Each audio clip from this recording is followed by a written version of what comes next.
Paola Bucciol is a children's book author and independent publisher. Her debut book, The ABCs of Amsterdam, A First Guide to the Capital of the Netherlands, is an alphabet travel guide of Amsterdam for young readers. It is the first in a series of first city guides designed to introduce the youngest readers and their parents to what is unique about other places around the world, and is published by City ABC Books. Born in Oslo, Italy, Paola fell in love with archaeology and travel at a young age. After graduating from university, she moved to Chicago, Illinois, where she met her husband. Paola knows that the more you know about a place, the more you feel at home. The same is true for children. During her time in the U.S., she contributed to over 40 museum exhibitions in internationally renowned museums across the country, most notably the Field Museum in Chicago. There, she created exhibitions that were a mixture of science and fun for children. After 10 years in Chicago, in 2018, an unexpected opportunity came up to come back to Europe, to Amsterdam, through her husband's career. Her two boys, then 1 and 3, came along for this adventure, but she didn't want to exclude them from this big change ahead for their family. An explorer at heart and a storyteller by trade, her adventures in getting to know Amsterdam with her children inspired the ABCs of Amsterdam. I love talking to Paola about bringing the vision of this book to life. She shared that she wanted to give other parents moving abroad the book that she wished she had to make the transition easier. I absolutely love this. If you are a parent who has moved abroad with little kids like I am, you know that it doesn't matter where you are from or why you are moving. You are just trying to make sure those tiny kids are feeling cared for, safe, loved, and of course, participating in the awe and excitement about a new life and adventure ahead. It can be overwhelming, but none of us would change it for the world. It's stories like Paula's and what she created as a result to make it a little more beautiful that made me so happy about speaking with her. I truly hope you enjoy her story. If you enjoy this podcast, please feel free to share it with a friend. This is the best way you can get the word out about House of Peregrine and our mission to connect people living internationally more deeply with themselves, each other, and the place they are currently calling home. Okay, on to the episode. Paula, thank you so much for joining me today. I'm so happy to have you today. I'm so happy to be here. Thank you for inviting me. I want to start right off by asking you to tell us a little bit about yourself and how and where you grew up. My name is Paola Bucciol. I am originally from Italy. I moved to Chicago about 15 years ago for an internship and for love. And Wait. I'm going to stop you right there because I want to hear the growing up in Italy part. You skipped right oh, over that. And I love to hear that part. yes, I spent about 28 years of my life in Italy, and I grew up in a small town, but beautiful, in the hills between the Dolomites and Venice, called Asolo. And I love my hometown. I love going back to it anytime I can. It's an historical town that goes back to the Roman times. And that was partially one of the reasons why I fell in love with archaeology, because it was just in my backyard. And that was something that informed me in my school choices over time. I went to the University of Venice. I studied there for about 8 years, and I have a degree in economics and one in conservation of cultural heritage. And the dream has always been of combining those two disciplines. And I love archaeology and history very much, and that is why oh, I also love museums, and that's why I ended up after graduation going to America, going to Chicago, and I left with a 6 months visa. And I stayed there for 10 years, and most of those years I worked at the Field Museum, the Museum of Natural History there. And I fell in love with developing exhibitions. I had the opportunity of learning this job. So it was kind of the coronation of my years and years of studying, years of passion, learning, and so on. And I ended up finding that in Chicago. Nice. So it sounds like where you grew up, um, it really informed how you wanted to express yourself in the world. But what caused you to leave if you loved it so much? I left because at that point, I was very interested in museums, and I knew the American museums as something that not all museums in the world have. So I was curious. It was the opportunity of learning something new from a professional point of view, but also experiencing a new culture. And partially at the point, I was also dating a guy who's now become my husband.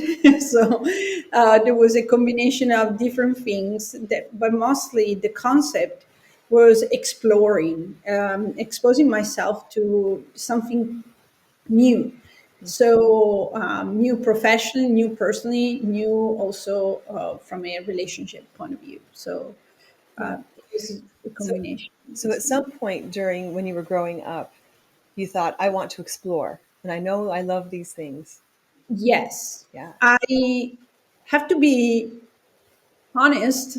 I have to thank my parents quite a bit for exposing me from a very young age to different cultures. Growing up in Europe, one of my favorite things has been one of my favorite memories of growing up in Europe is the fact that you can just grab and go and find yourself in a different country, which means different language, different food, different culture as a whole, within few hours. And I traveled often to Austria and Germany as a young kid, and that opened my mind so much. And actually, when I was in middle school, I started to go to Germany, middle school, maybe early high school.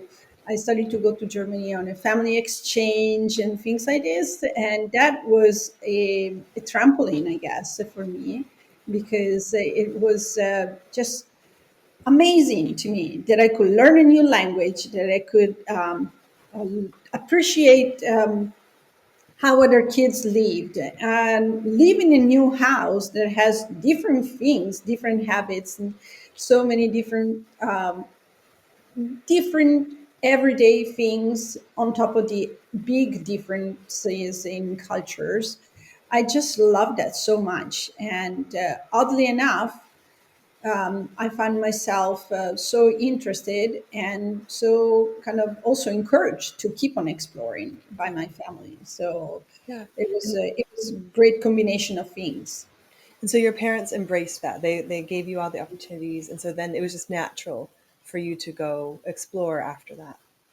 Yes, it wasn't always easy for them, especially when I decided to move to Chicago because it's a significant move.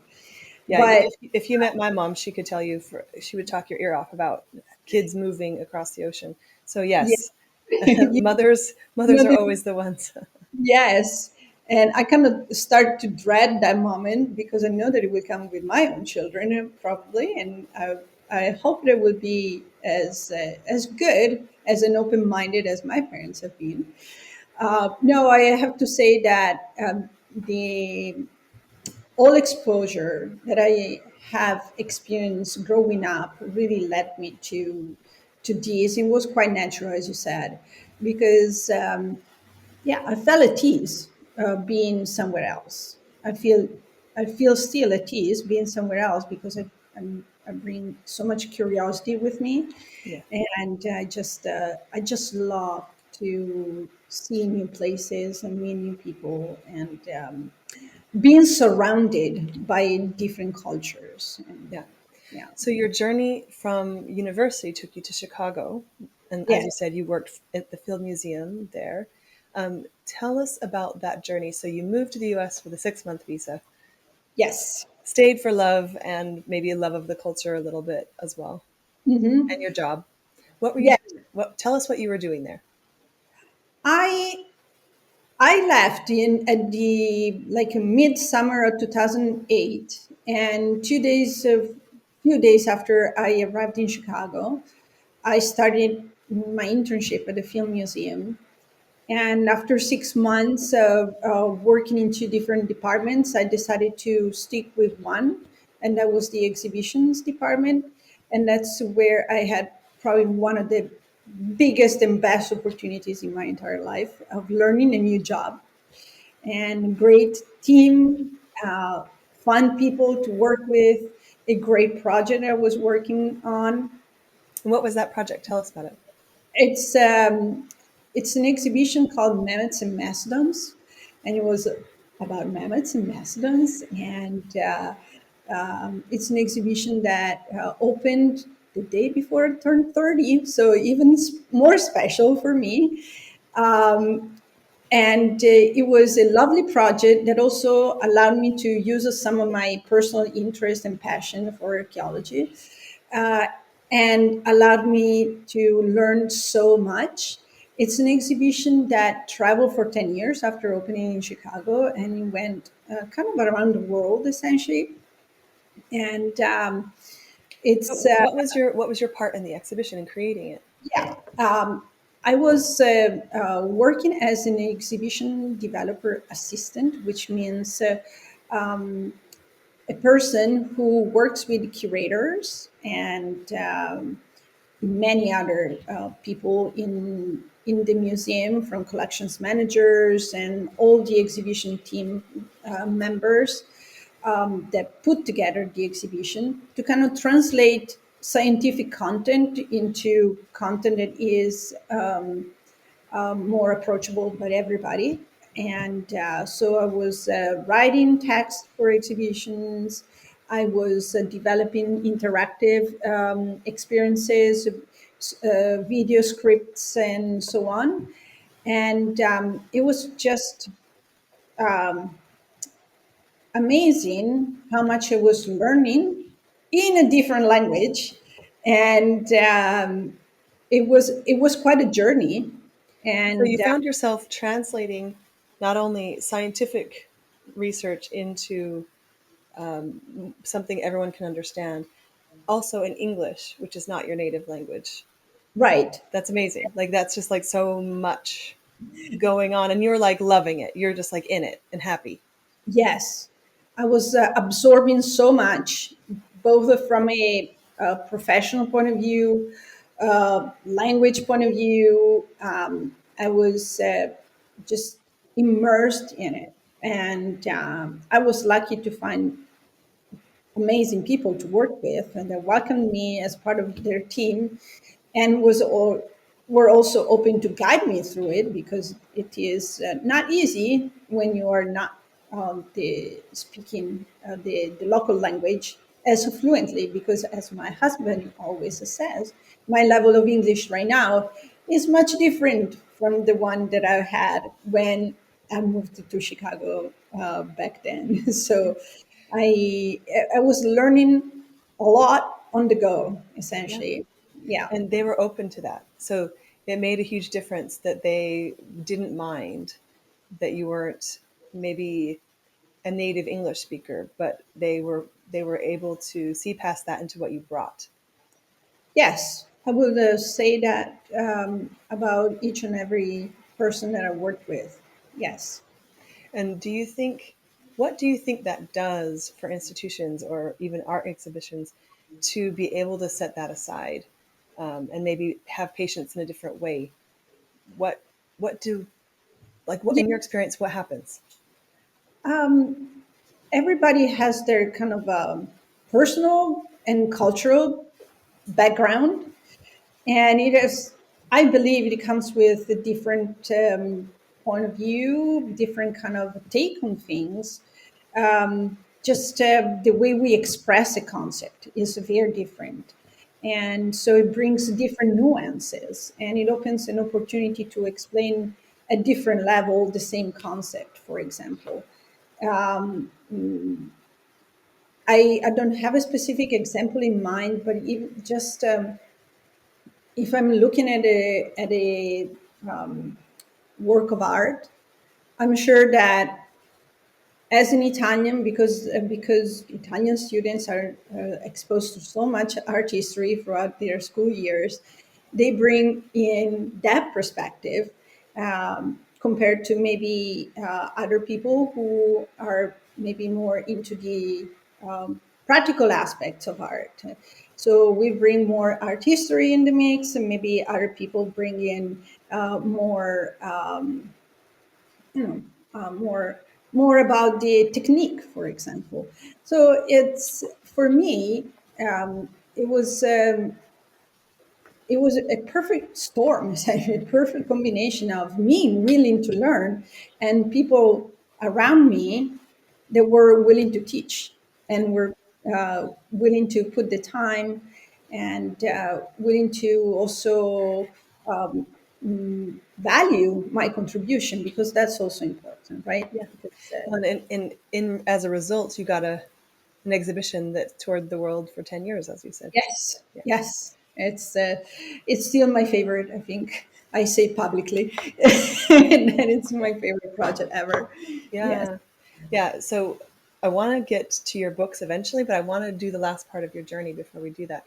Um, because I know I'm eager to tell people about what you're doing now, but I want to do this last part of your journey up until now carefully because I think that it's really beautiful. So Thanks. you're you found out somehow, tell us a story.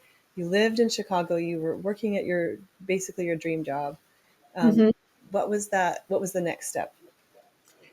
So the next step in life, the big changes came when I became a mom, and this was still in Chicago. But then I was still involved in working with other museums, both local and in other states. And Still in really quickly, can you tell me, you had your children in the US. How was that different from where you grew up? Or was it? Or what did you experience there? um, good question. Um, so obviously, I have not become a mom in Italy, so I cannot tell the difference regarding becoming parents, having baby in Italy. Um, I I strongly believe in surrounding yourself with the right people, the people that feel the right fit for you.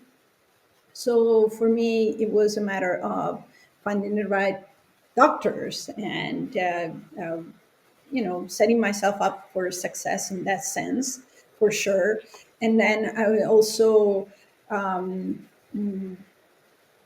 at that point, I have a strong community of close friends that were going more or less through the same things, the same steps in life, and that made a huge difference. I would have had the same in Italy, because everybody was approximately either having one or two kids at that time. So among my friends, so it was possibly the same. The biggest difference is when you are abroad is like your family, your your family is less involved in the process. But luckily, again, my family was able to travel to see me, to see my baby, and stay with us. To also bring that part into the equation, because ultimately we became an intercultural family and so a multicultural family. And so one of the things that we value is bringing in both aspects, both our backgrounds into our family. And so even from the get-go, with the presence of my parents and my sister and her family, it allowed for setting that tone. So I'm not sure. I'm not sure I can really talk about the difference between becoming a family in Italy and becoming a family in Well, America. Mike, when you were there, did you find that your American friends, their parents were as involved as you would have thought your parents would have been if they lived closer? Uh, I think uh, I think so. I think that Italian grandparents at that point. It would be so Italian grandparents and American grandparents. I think they're pretty much equally involved. Oh, and as far as parenting, there's very different styles, and right now, again, publicly saying that I'm neither American, neither Italian as far as a parent, Yeah. and neither Dutch at this point. It's a mix of all things. I do remember clearly my mom one day told me when she saw all the parenting books that we bought, that I bought during the journey of preparing for the big day. It's like, you can read as much as you want, but you have to pick and choose because you cannot be a parent by the book. And that is a message that I kept in the back of my mind because honestly, I believe that that my cultural baggage as a parent is, or my tool bag as a parent is bigger because I'm exposed to three different cultures of parenting right now, Yeah. and there are things that I appreciate in all of these cultures, and that inform the way that my husband and I parent our children. Yeah. You And get to pick and choose. So, and your kids, your third culture in your home, it right has, now we are. yeah, three cultures in the culture of your home, kind of, which is always very rich. And so it sounds like you really use that to your strength. And I just think it's fun to hear the differences. There's always stories when you first become a parent. Yeah. And also, you were in your partner's country. Yes. And so that's always very rich as well. Like, because they're telling you how it's going to be and how it should be. And then Hmm. you're kind of fighting or having to bring in your own culture. And so I think it's super rich. And sorry, it's an experience I haven't had, but I think it's, yeah, just super beautiful. So fun. Okay. So then after a few years, tell us about the big move back to Europe. Yes. So I was in Chicago for 10 years. Just backtracking for a minute, because I'm right there right now in the Netherlands. Around year five, between 5 and 6 of being in Chicago, I felt finally at home there. And I talk about it retrospectively because right now I'm in the same stage here in the Netherlands. We have been here for 5 years and change.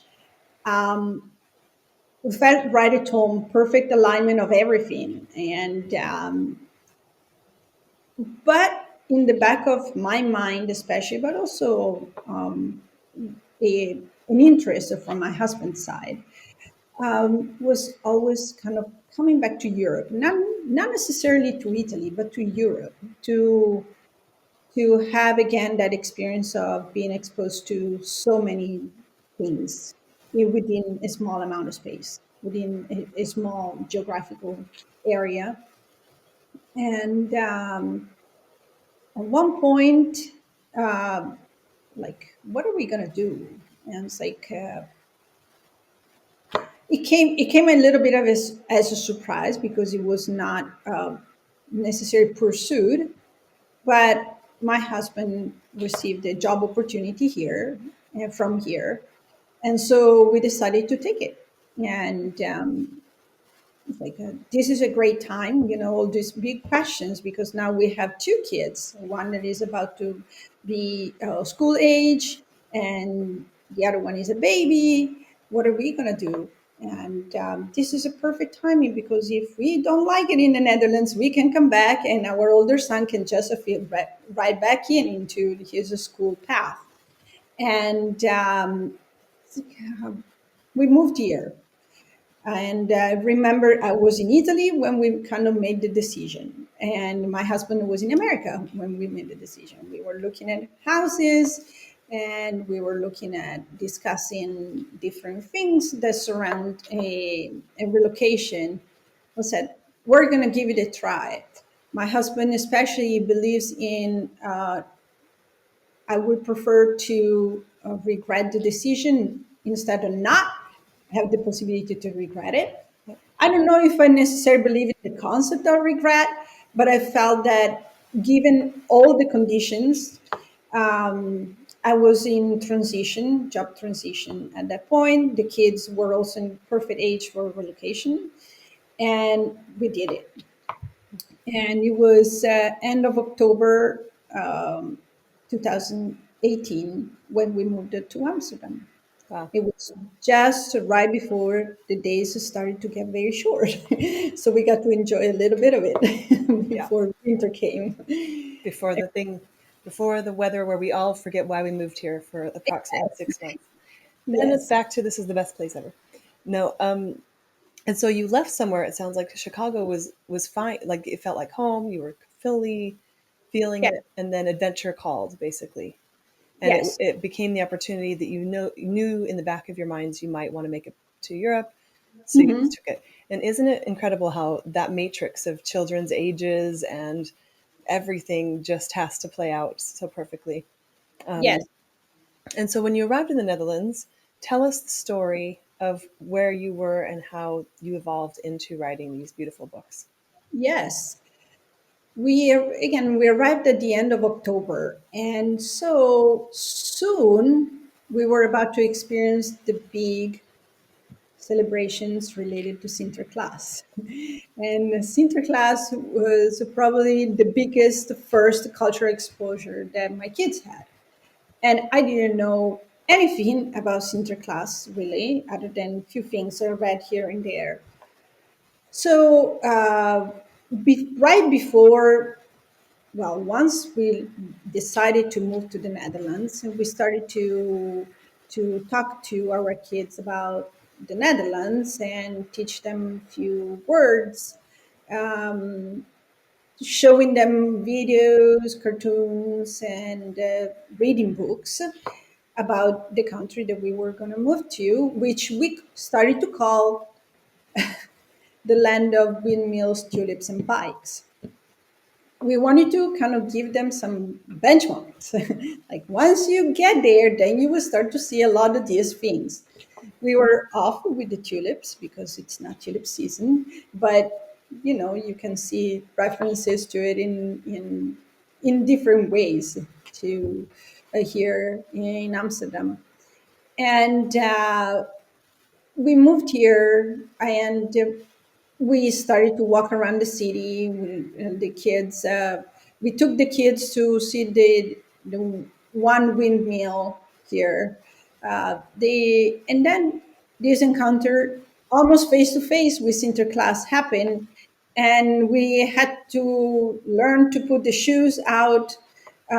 We had to learn about putting the carrots and singing a song, writing a poem, make a drawing, all these things in a very rushed way Yeah. without understanding really the meaning of it. Because at that point, our kids were not in school yet because we opted, given the age of our older son, to wait until after the new year. Mhm. So those first 2 months, we decided that he was just stay with us at home with me, really, because my husband started to work almost immediately, and so that we could get to explore the city together. Yeah. And I just want to give the anyone listening who doesn't know. So Sinterklaas is like a children's holiday in the Netherlands. It's rather controversial at this point, but there's the tradition is for children to, and it's a little bit like the U.S. Santa Claus in a way, but it's a figure that comes and you put your shoes out at night and you get small gifts for like 2 weeks before the where in the US we celebrate Christmas, other places in the world they celebrate Christmas. But so the shoes go out, and then there's a big Santa Claus night where the presents come. It's mostly only for children, and it's again rather controversial and a little bit shocking when you first arrive to see. Um, and then as a parent, it really is important that you know what to do. And so if you're just arriving, which I did the same, no clue this was a holiday or it even existed, and suddenly you're tasked with doing this big cultural mhm. thing and knowing the right things and all this stuff. And so, yeah, I can imagine that was quite intense. It was a wake-up call. You have to learn quite fast, and because I also find that there are many traditions here, and they're only found here, Yep. and they don't exist in Italy. They don't exist in America, as far as I'm concerned. Yeah. And so, but I also like the challenge Yeah. and learning how to properly celebrate things. So, as a local, or bringing them in, bring them in our calendar, because I always make a joke that between Halloween and 6th of January, between all the Americans and the Dutch and Italian traditions, my kids could eat candy every day, because starting with Halloween, Yep. and the 6th of January is Epiphany, when the Befana comes in Italy. It all is about candy and sweets and treats and gifts and such. It's like that is a big calendar to support Yeah. and to endure for a parent in terms of Yeah. pacing all these treats and so on. Well, and So getting it right. So once your yes, kids went to school, you learned that you're doing a lot of things wrong. yes, another wake up call, because that was starting in January when my older son went to school.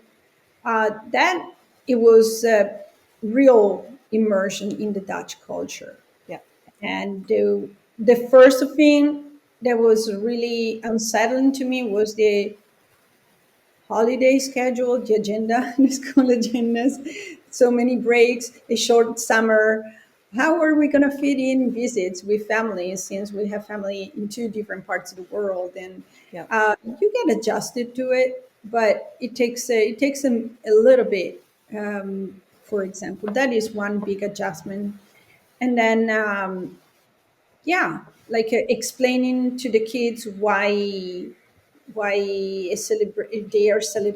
the locals are celebrating something that is not part of your traditions, or you don't even know anything about it. Yeah. Like So holidays came fast and furious my first year that I lived here. And my son, and people who listen to this show often know I tell this story. Like my son, the first few months we lived here, finally just said, Mommy, I just kept saying, I don't know. I don't know. We'll have to find out. We'll have to find out. And he said, Mommy, what do you know? He was 5. And so I went from knowing everything. When you're in your own country, you know everything.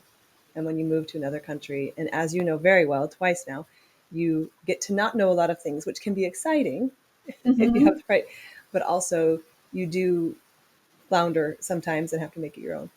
yes, especially when you have somebody else who is asking questions and looking for an explanation. Yeah. Yeah. So, And I think that you had this epiphany, and if I recall, it was in front of an olive oil stand, yes, indeed. which for those who don't know is around Christmas, these stands show up in Amsterdam and the Netherlands, I think everywhere. They have these little balls that are in oil. They're delicious. They're sprinkled with sugar.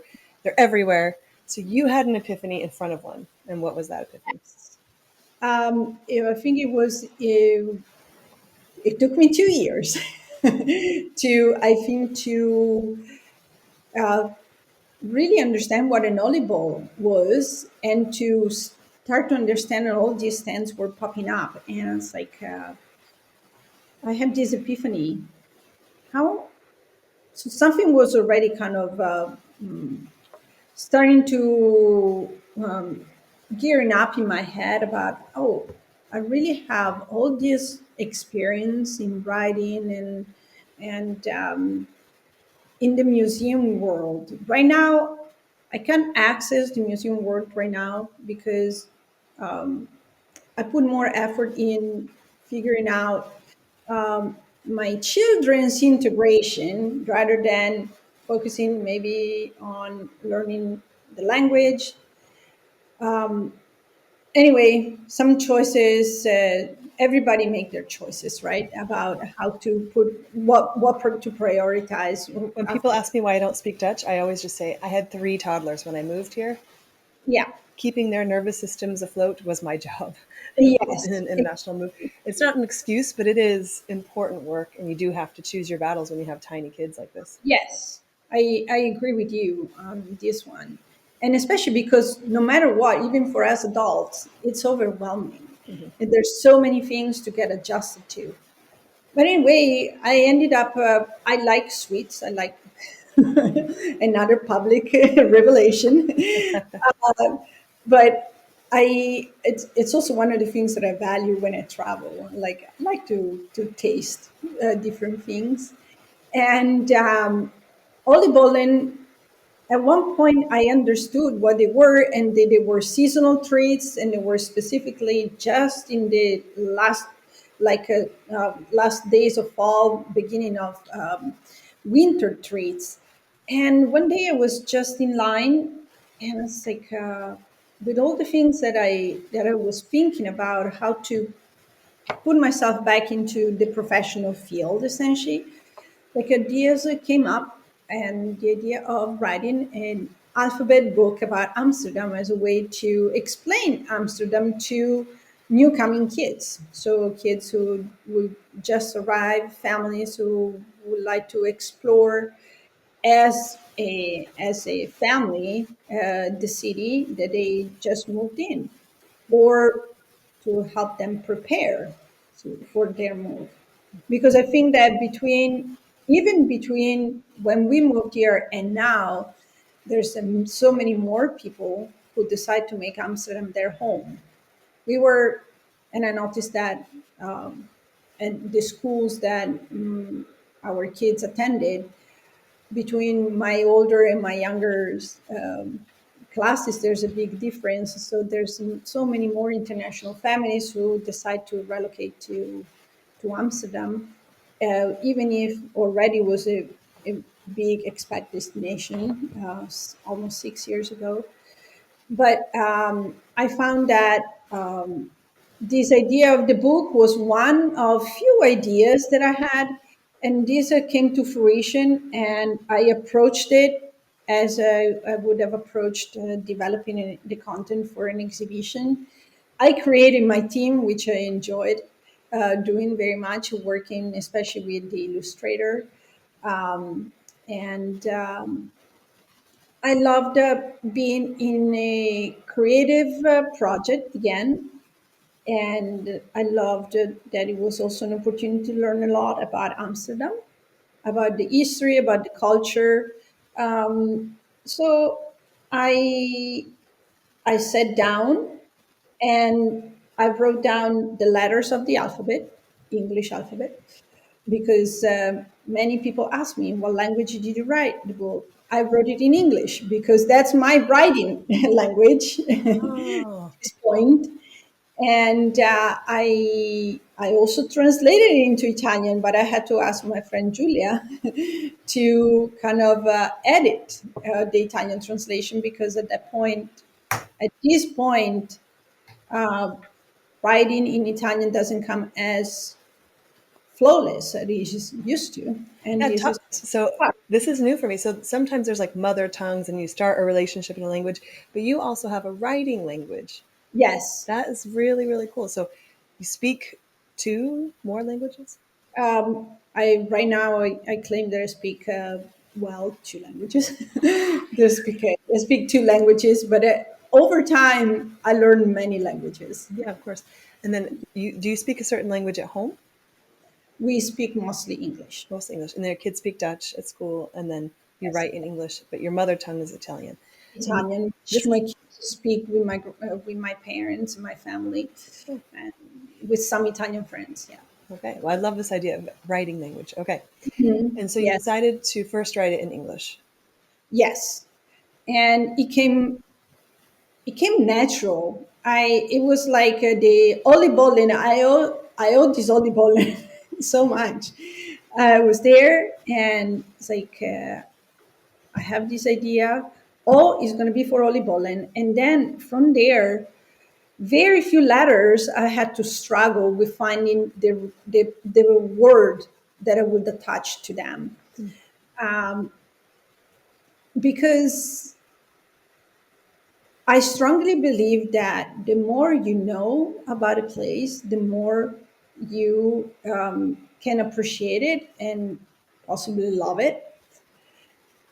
And so I started to absorb all of this information. And I started to absorb all this information the moment I moved here, honestly. You But spent 2 years curating the city for your kids.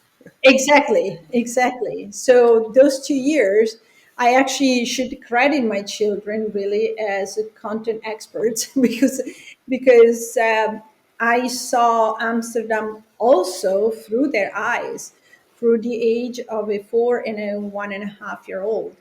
And so I had to, from the get go, look at experiences that, and things that were valuable to them, things.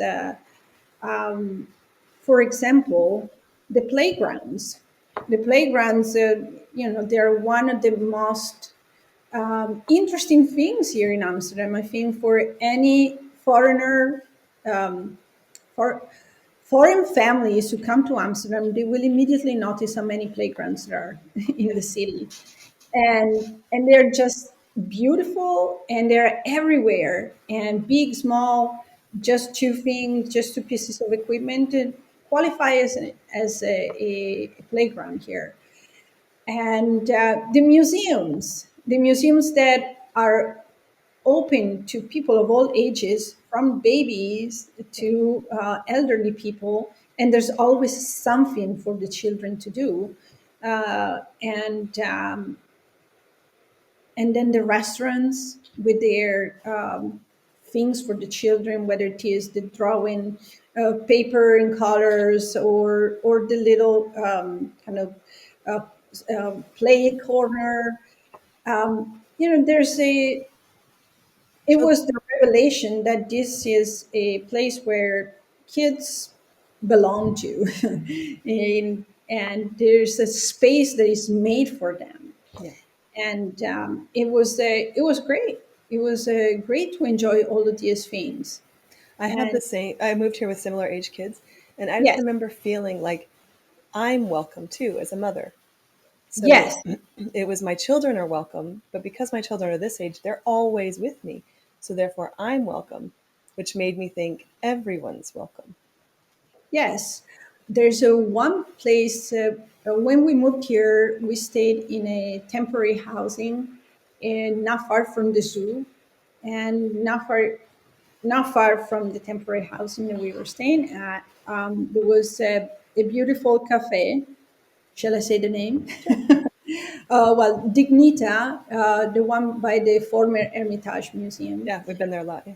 Yeah, it has become a hangout place for me because there was a children's corner there, Yeah. and it was also, that's another thing that I like here, that many, if not most cafes are beautiful. They're beautiful spaces Yeah. in beautiful spaces within the city, and they're just welcoming, and children are always welcome. So whether you're going at whatever time you're going, there's always something for everybody, and that became a little bit of a hangout place, Well, and and we so in that so result, so you were in a similar transition in your journey as a mother, where yes, you got to fall in love with the city more because you got to be out in the city with your children, feeling welcome everywhere.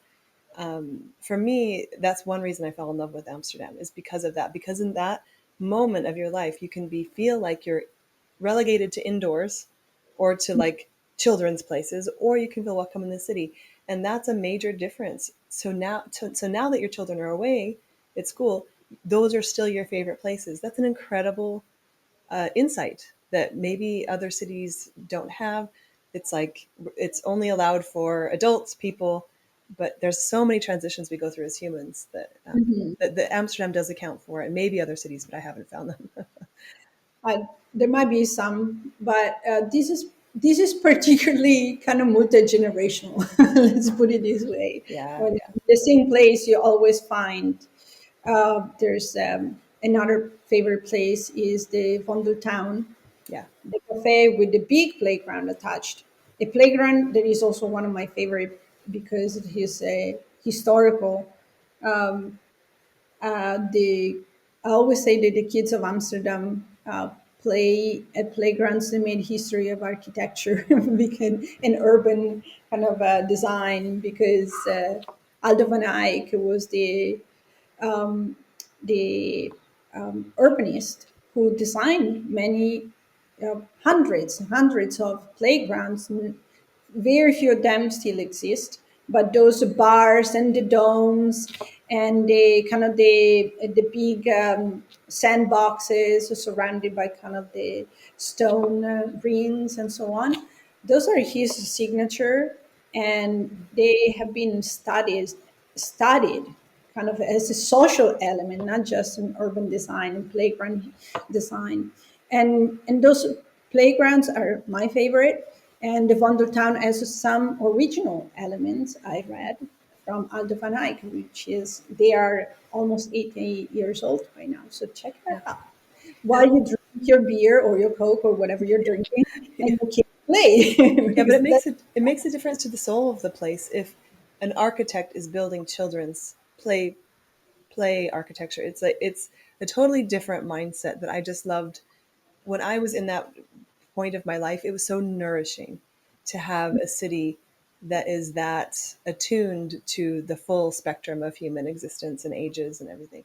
So for me, that was the thing I fell in love with as a mother of young children. Like it really held me. And I think that it sounds like you felt the same. And it was really hard to describe, but coming from the US, there's like a playground, and that's where the kids go. The kids don't go anywhere else besides McDonald's or, whatever. yeah. And so it was I think it brought me back to life after having children to be in the city with young children because I was allowed to be everywhere. I was welcomed everywhere. It wasn't a problem. And I had 3 kids under 4. So Yes, one more than me, and I understand it. For me, it was also a nice transition because in Chicago, we had some of these elements, some, and we lived in the city center, and we had access to art and culture very easily, even with the kids. Maybe it has to do with also being centrally located in the big city for us. But I think that the biggest difference that I experience is how much life is lived outside here. yeah, And it has to do with bikes, it has to do with the playgrounds, it has to do also about with the possibly, in a way, the freedom, safety that kids get to experience very early on, yeah. get to experience earlier, and the playing in the little square, or going by bike. Yeah. From a young Just age, they're encouraged to navigate the city.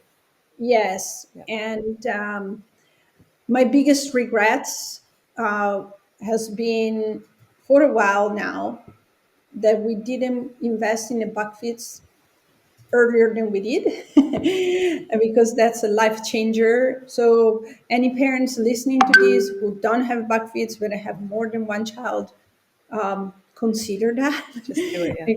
And yes, just do it really, because it's a life changing for the whole family, I must say. And it empowers longer trips and family time in a way. And I waited almost 2 years, if not 2 full years, and I still appreciate how much effort it took me to paddle over some bridges with 2 kids, one in front, one in the back of a regular bike. Yeah. And I love those times too. But now with the buckfits, I'm just a happy-go-lucky mom. Yeah. You own the city in a way. Right. Yes. It's like you're king of the city or queen of the city. Um, And that's why that had to be part of my book as well. Like yep. buckfits had to be part of the book. Let's get into that. So finally, so I love talking to you so much about other things, but finally we get Which to your book, The ABCs of Amsterdam. Um, yes, And it feels like you wrote it as a love letter a bit to to other mothers coming, and mothers and parents coming, and children, and then to the city as well. I never I never thought it that way, and it's such a poetic way to describe it that I think I agree. It is a welcome letter. It's a I called it the first guide to the capital of the Netherlands, and it's not just a guidebook. It's really like here is what you this is your starting point. This is where you what you should know about the city that you chose to be your home, and then this is a tool for you and your family to explore it and make it your own. Because I decided to choose these 26 words. They are representative of Amsterdam, of Dutch culture to an extent, and obviously filtered through the eyes of a person who's not local. I decided to include some Dutch words in there, which were some of the words that we taught our children so that they could say hello to other kids at the playground or order something at the cafe or things like this to just feel just a little bit more at home here when we moved. And little did I know by then that they would just pick up Dutch so fast, leaving me behind, completely behind on that. Yes, it is. It is a welcome slash love letter. Maybe more so to the city. It's more so than to the city. It's more for the new families who are coming here, Yeah. and yeah, because we kind of share that. Even if we don't know each other, we know that we all go through the same, more or less, with more or less emphasis and so on, through the same things, through the same process of thinking process, through the same experiences of when it comes to school search, when it comes to choosing the kids activities, and it's like all those things, choosing where to live in the city. And so Yep. yeah. Yeah, and it's important to have, I mean, through your book, you're able to give a small gift to those that are arriving, that to say, hey, we're all connected, we've been through it. Here's my gift to you, my welcome to you. And I think also if you have that age kids that would appreciate that book, you're already connected as well.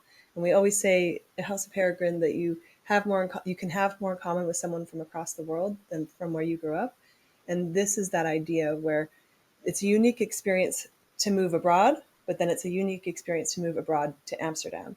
And so you're here to bring warmth to that and experience, and maybe be in awe of the same things.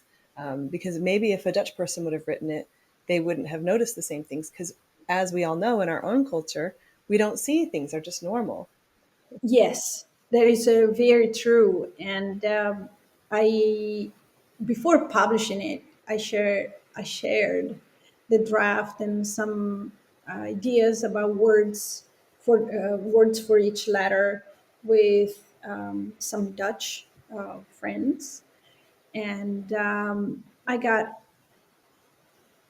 I learned that some of the things that are included in the book were like not really known facts, for example, or in passing you heard, but like I think that the book uh, is an opportunity to increase your appreciation even for your own city. And as a matter of fact, some Dutch friends said that it should be translated into Dutch because Yeah. it's an introduction, it's a good base of information also for the local kids. Yeah. But Yeah. also, if you want to learn another language about your city. Oh yes, that is very true because it's written in English. So the whole idea of writing an ABC book was also to be able to connect with readers of different ages.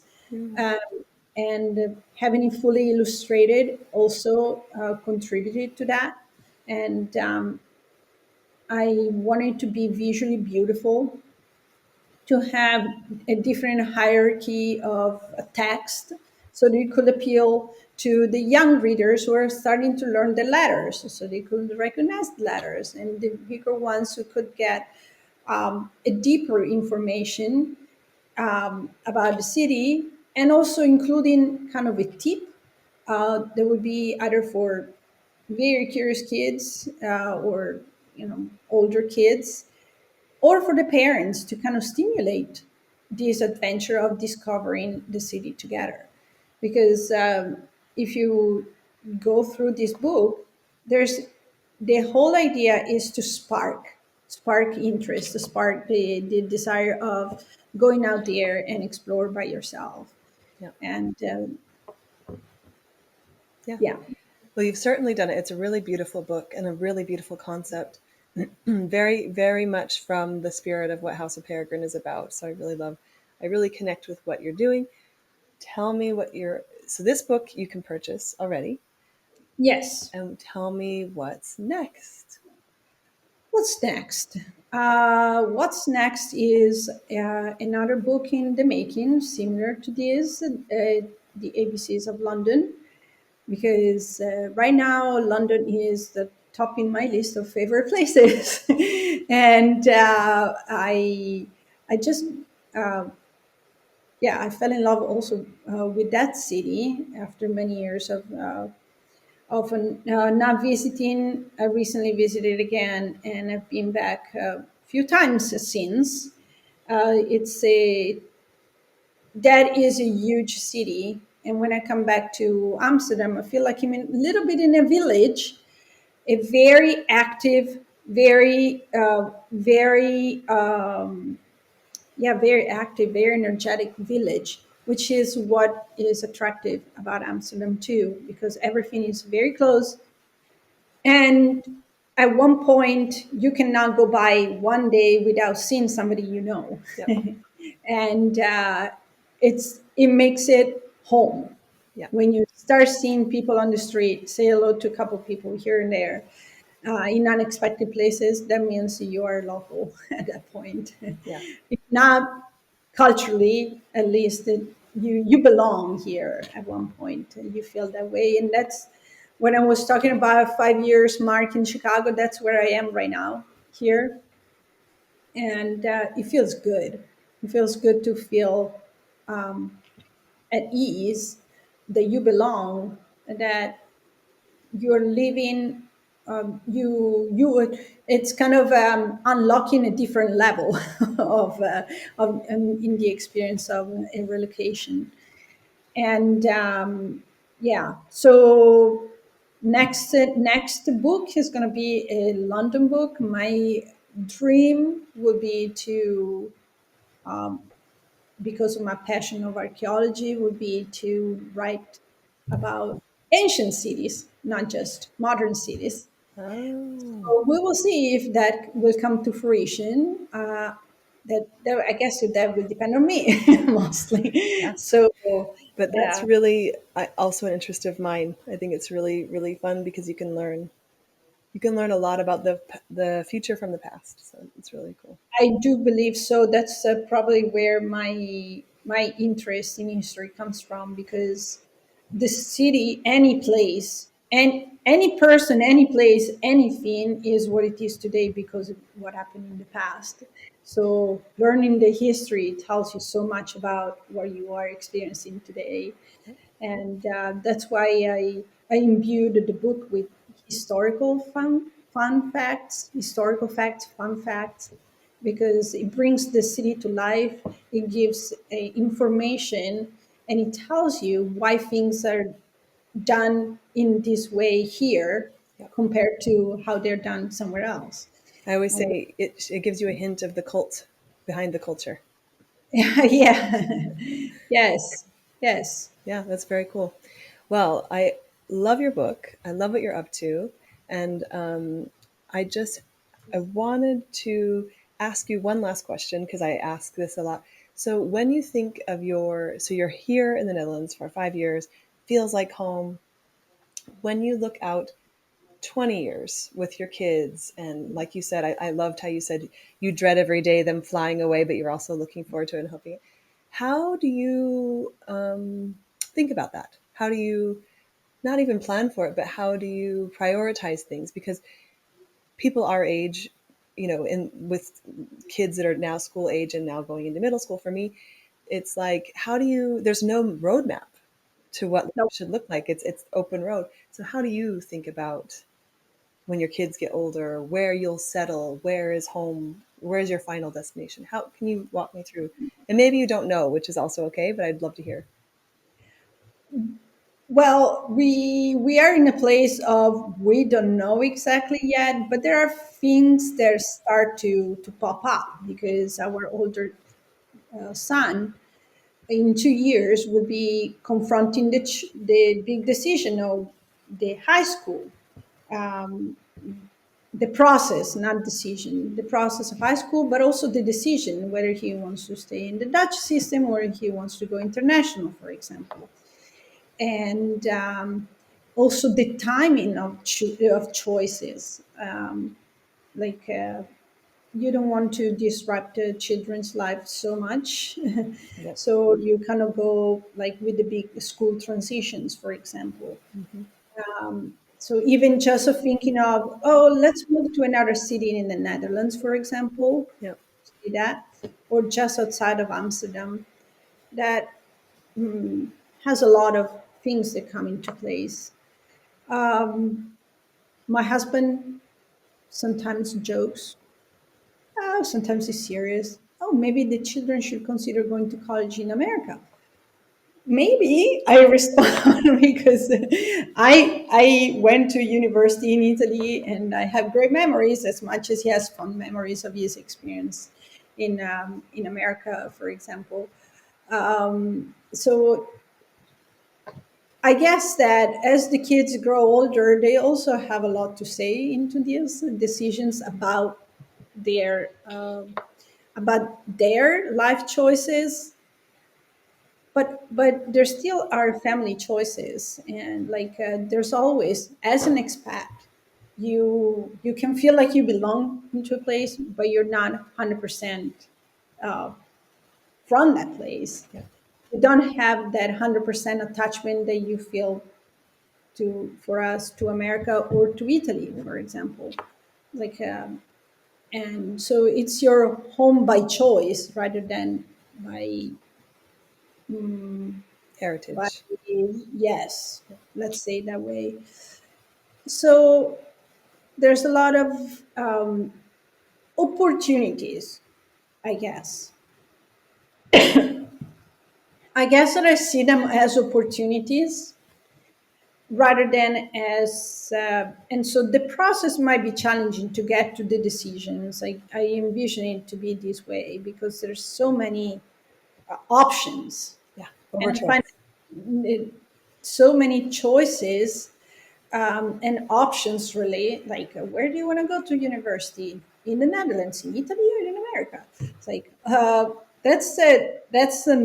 not a joke, Yeah. and for a young kid to have to work this through.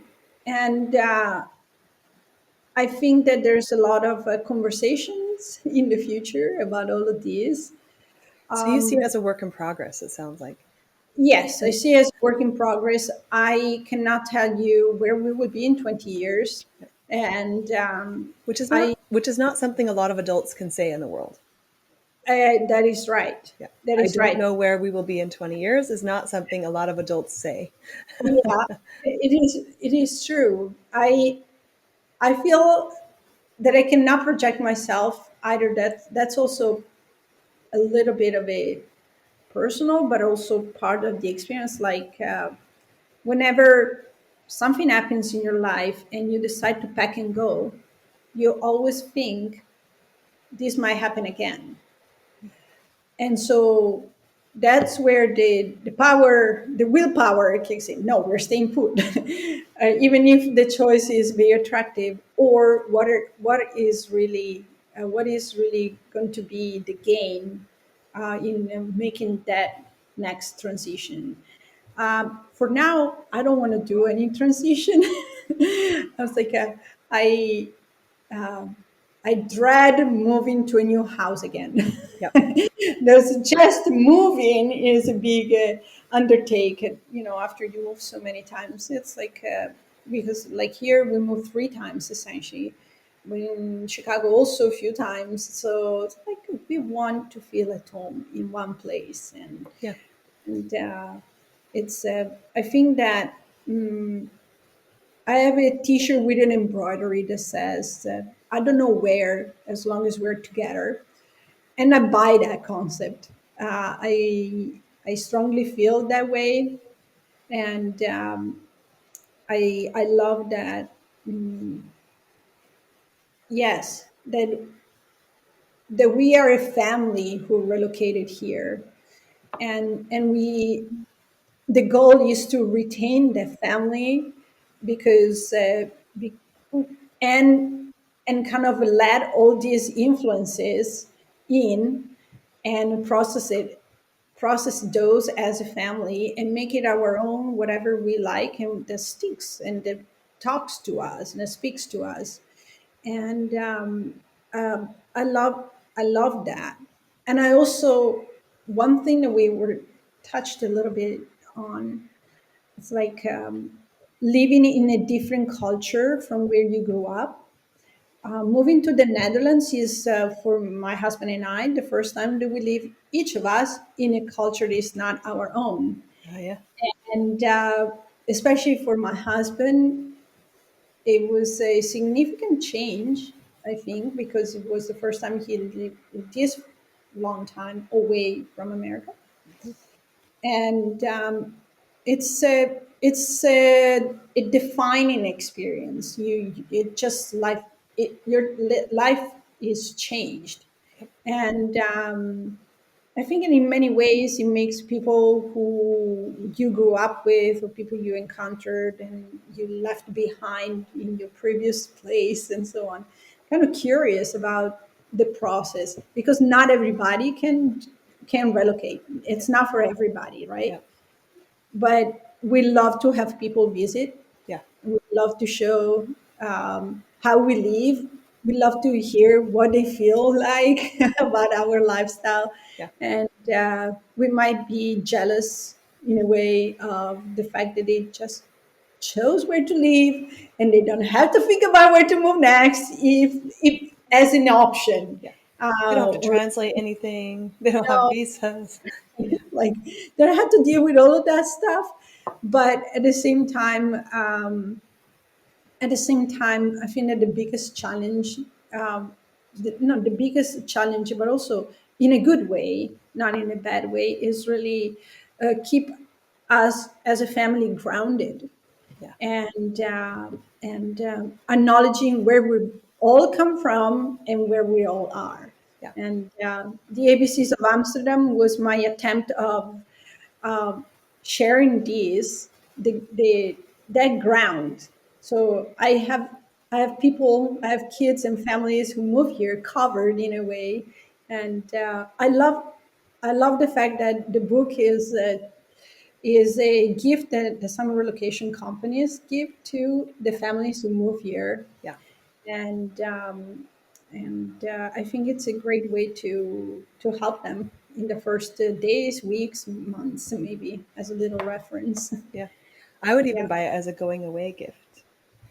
I agree. Some schools said that to me, and it's it's just a memory. Yes. It can be a welcome, but also like this will stay with you forever. And I have nieces and nephews that always visit. And so, as a gift for them when they leave, I think it's a beautiful gift as well. Because they Yeah. get to know the city quite well if they're here for a few weeks. So Oh yeah. they know, they're in the Bakfiets, they're going through the city, they go to the Rijksmuseum. And so I think yeah, overall, it's a great, great resource, beautifully done. I can't wait for people to check it out. Yeah, and I love your story. I love how you approach the world, and thank you so much for sharing everything with us today, and for giving us this beautiful book. Thank you for having me and for being a small part in the House of Peregrine community. You are a peregrine. We've established that. Yes, we are. Great. Well, thank you so much, and we'll link. So, what's the best way people can reach out or find you? um, so, if you're interested in connecting with me, Instagram is the best way. And is it at ABC Books, or tell us this address? It's the ABCs of Amsterdam book. Okay, we'll And link it below as well. excuse me. We'll also put it in the show notes. Yes, great. And email hello@cityabcbooks.com. Most of these are the two main ways that I stay in touch. Great. Yeah, and I would love to hear from anyone who's interested in chatting more about living in Amsterdam. Yeah, perfect. I'm, Experience. I'm sure Yes. people will. And yeah, thanks so much. And everyone, check out the book. And we will talk to you. We'll catch up with Paula again soon. Thank you.